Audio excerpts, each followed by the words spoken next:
Arya education and charitable trust દ્વારા આર્ય Vasundhara team રાજકોટની અલગ અલગ જગ્યાઓ શોધે છે અને ઝાડવા ક્યાં સરસ લોકો વાવે છે એના પાસેથી ઉત્સાહ લઈ અને ટીમ કરતી રહેલી છે. એમાં આજે અમે આરડીએસ ગ્રાઉન્ડમાં આવેલા છીએ અને સાહેબની આજે અમે મુલાકાત બી લીધી અને એમનો પરિવાર તમે જોવો છો યુવાન પરિવાર કે યુવાનોને પણ શરમાવે એવી એનર્જી સાથે 60 અપના છે બધા પોતાને કહે છે કે અમે નિવૃત્ત છીએ પણ મને કોઈ નિવૃત્ત જેવા લાગતા નથી. અહીંયા ફૂટબોલ જે રમાય છે એમાં એ લોકો બધા રમે છે અને ક્રિકેટ ટુર્નામેન્ટ હોય કે ફૂટબોલની ટુર્નામેન્ટ હોય એમાં પાર્ટિસિપેટ થાય છે અને વિજય થઈને પણ ઘણી વખત આવેલા છે એવી પણ વાત સાંભળવા મળી. સાહેબ અહીંયા અમે જોયું તો સરસ મજાના ઝાડવા મસ્ત વાવેલા છે. તો આ કેટલા વર્ષની મહેનત પછી આ તમે વાવેલું છે? દર વર્ષે અમે ઝાડવા વાવતા જોઈએ પણ આ અમને જ્યારે સ્ટાર્ટિંગ 6-7 વર્ષ થઈ ગયા.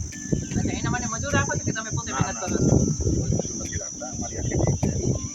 બધા ઓફિસર છે પોતપોતાના ફિલ્ડમાં અને છતાં અહીં આવીને બહુ સારી પોસ્ટમાંથી રિટાયર થયેલા છે, કોઈ ઓએસ છે, પોલીસ ઓફિસર છે, કોઈ ટીવીમાંથી રિટાયર એ બધા મહેનત કરે. આજે દિન અમે કોઈ પણ નથી થઈ.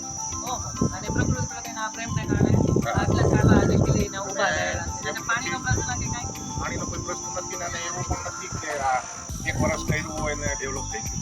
આ છેલ્લા 6-7 વર્ષથી બધા રેગ્યુલર મહેનત કરે તો માણસને એમ થાય કે લાવો 1 મહિનો 2 મહિનો. આમાં કયા કયા પ્રકારના વૃક્ષો રાખ્યા છે?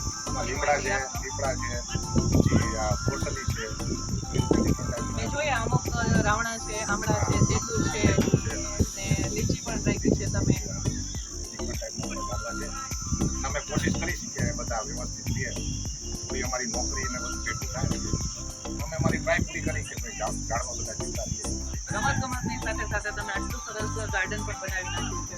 તો બે મેન્ટેન થાય છે નોકરી, મારી વાત સાંભળો, એમાં મારા એકનું કોઈ રોલ આ બધાનો રોલ છે. શાનો રોલ છે? તો ક્લેપિંગ થઈ જાય બધા માટે તો પહેલા તો હું એકલો તો કાંઈ કરી કે અમને આવવાનું આકર્ષણ આ ઝાડવાઓને કારણે થયું અને એ ઝાડવાની પાછળની મહેનત આ વડીલોની છે. વડીલોને ખબર જ છે કે પ્રકૃતિ શું છે, ઝાડનું મહત્વ શું છે.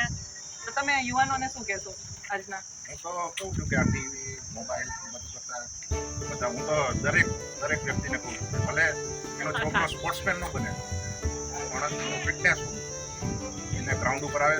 એક વસ્તુ વિચારો કે દરેક માણસ આઈએસ નહીં થાય 100%. બરોબર. એવી રીતે આ સ્પોર્ટ્સ છે એ ભણવા કરતાં પણ દરેક માણસ ઇન્ડિયા નહીં રહે પણ તમારા અંદર ફિટનેસ હશે તો તમે તમારી જિંદગીમાં કેમ પાછા કોઈ બી જોબ સપોઝ તમે આલો એક સારો સ્પોર્ટ્સમેન ન બન્યા મોટા લેવલે ન રહી પણ તમારી પોલીસની ભરતી, મિલિટરીની ભરતી, ફોરેસ્ટની ભરતી બધી ભરતીમાં સ્પોર્ટ્સ જ કામ આવશે. અને સર તમારી પાસે ફિટનેસ હશે ને તો જિંદગીમાં તમે તમારી જોબમાં પણ મેક્સિમમ એક્ટિવ હશો.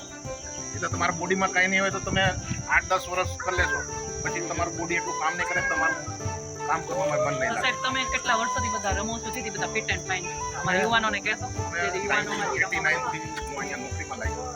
1989 પહેલા હું સ્કૂલમાં રમતો હતો સ્ટુડન્ટ નેશનલ અને ત્યારથી આજ સુધી 2024 મારો લગભગ એમ સમજો કે આટલા 35-38 વર્ષમાં 10 દિવસ આ ગ્રાઉન્ડ ઉપર એબસન્ટ હોય છે.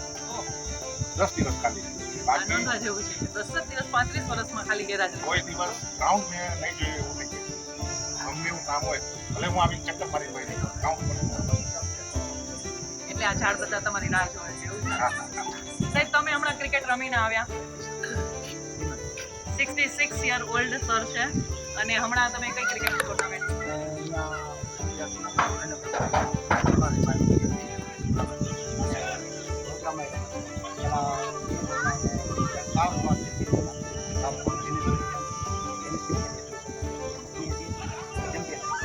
સાહેબે એમ કીધું કે દરેક યુવાને સ્પોર્ટ્સનો એક સમય આપવો જ જોઈએ લાઈફમાંથી. તો તમે યુવાનોને શું કહેશો? સ્પોર્ટ્સમાં રહીએ અને જીવનમાં જેટલું સ્પોર્ટ્સ માનો છે એવી રીતે જીવીએ. પૈસો કોણ છે? શરીર જો સ્વસ્થ હશે તો બધું મેળવી શકશે. તંદુરસ્તી હશે તો અને સ્પોર્ટ્સથી માણસનો સ્વભાવ સરસ થાય.